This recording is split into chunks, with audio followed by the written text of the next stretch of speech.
Ever since the Christian movement began, followers of Jesus Christ have said he was God in human form. But what about Jesus himself? Who did he think he was? With the rise of textual criticism and the modern study of history, historians have developed tools to unlock this question. Today, Jesus of Nazareth is no longer just a figure in a stained glass window, but a real person of history whose life can be investigated historically. So let's examine the New Testament, not as inspired scripture, but as an ordinary collection of ancient documents. Let's apply to them the standard tests we would use with regard to any other ancient sources. When historians investigate the Jesus of history, what do they find? First, Jesus claimed to be the Messiah. The Jews of Jesus' day were waiting for a promised Messiah, a descendant of King David, a warrior king who would bring military victory and spiritual renewal to Israel. They were familiar with the prophet Zechariah's ancient words. "Shout aloud, O daughter of Jerusalem, behold, your king is coming to you. Righteous and having salvation is he, humble and mounted on a donkey." Jesus' triumphal entry into Jerusalem on the back of a donkey, the final week of his life, is attested in independent sources, one of the most important criteria for the historicity of an event. In doing this, Jesus was deliberately and provocatively claiming that he was the promised Messiah, the King of Israel. Moreover, the plaque nailed to Jesus' cross stated the charge against him, in mockery of his messianic claims. The fact that later Christians did not use this derisive title for Jesus underscores its authenticity. For first-century Jews, the word Messiah was packed full of meaning. By assuming this title, Jesus was claiming all of this for himself. Jesus also claimed to be the Son of God. Jesus' consciousness of being God's Son in a unique sense comes to expression in his parable of the vineyard.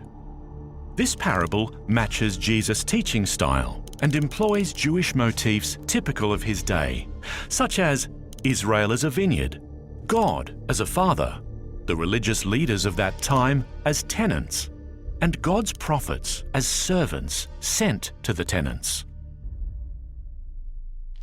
Once there was a man who planted a vineyard. Before leaving the country, he leased it to tenants. At harvest time, he sent a servant to collect his share of the fruit of the vineyard, but the tenants beat him and sent him away empty-handed. So, the owner sent more servants, but these too were beaten or killed. Finally, he sent his one and only son, saying, "Surely they'll respect my son."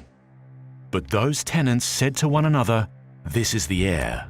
Let's kill him, and the vineyard will be ours." So, they killed the owner's son. What do we learn from this parable about Jesus' self-understanding? He thought of himself as the only Son of God, God's final messenger, distinct from all the prophets and even the heir of Israel itself. Third, Jesus claimed to be the Son of Man.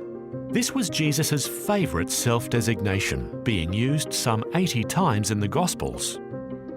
This has convinced the vast majority of New Testament historians that Jesus did, in fact, think of himself as the Son of Man.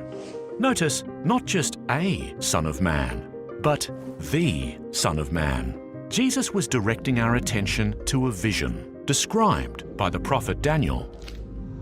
"I saw in the night visions, and behold, with the clouds of heaven, there came one like a son of man. And he came to the Ancient of Days and was presented before him. And to him was given dominion and glory and a kingdom that all peoples, nations, and languages should serve him." At Jesus' trial, the Jewish high priest accused Jesus. "Are you the Messiah, the Son of God?" His answer left no room for doubt. "I am." and you will see the Son of Man seated at the right hand of power and coming with the clouds of heaven." By applying all three of these titles to himself, Jesus was claiming in no uncertain terms that he was the very God his accusers worshipped. It's no surprise the Jewish court charged him with blasphemy and condemned him to death. But that's not all. New Testament historians are agreed that the historical Jesus also claimed to have divine power and authority to perform miracles, cast out demons, revise Old Testament law, and forgive sins. He even went so far as to claim that everyone's eternal destiny is determined solely by whether we believe in him. Jesus' self-understanding cannot be reduced to that of a Jewish teacher or a charismatic leader. No. In fact, by putting himself in God's place, Jesus was making a far greater claim about himself than anyone else ever has, before or since. So the question Jesus asked his disciples confronts each of us as well. Who do you say that I am?